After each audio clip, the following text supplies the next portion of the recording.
Hey mga bossing, kamusta kayo dyan? It's your boy Boss Sork, back again for another reaction. Thank you! So ayun na nga po mga bossing, ang ating reaction video for today yung in-upload ni Boss 150 na parang nagkaroon ng sakit yata tong si Totoy Mola. Na-feel bad naman ako mga bossing dahil palagi ko siyang pinagtitripan, palagi ko siyang nire-reactan, tinatawanan, no? So tingnan natin kung ano yung laman ng video na yun mga bossing. Tara, sabay-sabay natin panoorin. Let's go! Ito si Mola, habang kumakain daw sila sa baba, biglang nanakit yung dibdib niya. Yung timbang niya kasi is hindi na normal para sa age niya. Sa mga di nakakalam, si Mola is 19 years old pa lang. So yun guys, sana pagdasal siya, and if ever man na kailangan niya umuwi sa kanila talaga, sa lugar nila, support pa rin natin siya. Ang lalayata nun guys. Pero anyway guys, mga bossing nga. Kung gusto nyo mapanood yung video na yun mga bossing, puntahan nyo lang yung Facebook page nyo Boss 150. Dito nyo lang makikita yan. Umpisa na natin to. Pawa naman si Mola guys. Fuck man. Yo, what's up sa inyo guys? Nagbabalik Clarence Angelo Santos, or mas kilala bilang 150. So for today, Nagbabalik din mga bossing nga. Ian Christopher Cruz, o mas kilala bilang Sirk. Ay, sorry. this video, seryoso muna tayo. Alam na tayong halong mga kabaliwanan. Siyempre kasama ko dito, kilala nyo na John Sherwin Kakapit, pero mas kilala sa pangalang Totoy Mola. Okay? So, Siyempre. kita nyo naman, hindi nakakilala dyan. And kailangan ko maligo kasi galing kami ng ospital. FYI mga bossing, hindi ko pa napapanood to ngayon ko lang papanoorin to. Gusto ko, kasama ko yung papanoorin natin to guys. So yeah. Balik lang namin galing sa check-up kasi last night, ito si Mola, habang kumakain daw sila sa baba, biglang nanakit yung dibdib niya. Sumasakit yung puso niya. Tapos so akala lang namin, nagpa-prank siya, naghahanap kami ng camera. Tapos nung parang namumutla na siya, doon na talaga namin na inisip na, puta na, hindi na siya nagko-content, hindi na siya nagpa-prank. So talagang arang inaatake siya sa puso. Ano yung nararamdaman ba nun, New, nung time na parang sumasakit yung puso mo? Talagang masikip talaga siya. Parang masakit talaga. So sobrang sakit. Hindi madali yun guys. Ayun, hindi madali yung ganong, sabi ko, wag muna siyang gumawa. hindi madali yung ganong sitwasyon, lalo na kasi parang yun, mild stroke na yun guys, dahil parang kinakrample na yung puso niya So yeah, what the fuck man. Mga video, less stress muna siya, tanggalin niyo muna yung mga stress. Tapos may mga follow-up check-up na gagawin kay Mola, and ang sinabi sa kanya, ang pinaka naiintindihan ko is, ang kailangan niya is mag-diet talaga.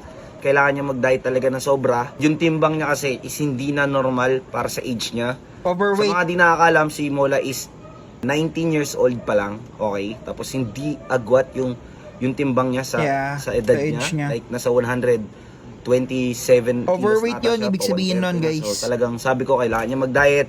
And sinabihan kami na kailangan niya din mag-exercise, pero medyo light lang, okay? Tapos kailangan niya rin magbuhat-buhat ng onte kahit paano. Yeah, kasi hindi dapat siya nabibigla. Na mag-hire ako ng gym instructor or physical na magtuturo dito kay Mola. So baka sa mga susunod na panahon hindi nyo siya muna makikita. Kailangan niya talaga kasi magpahinga. Yun guys. Uy, bagay na bagay dyan si Coach Chuck. 'Di ba? Parang pumunta na sila dun sa gym na pinag-gyman niya. Napanood ko yun guys, yung sa upload ni Boss Inzay. Bagay na bagay si Coach Chuck doon. Sana sama nyo siya sa prayers ninyo. Simula matagal ko na siyang kasama. Simulat nag-start ako 3 years. So 3 taon ko na rin siya kasama.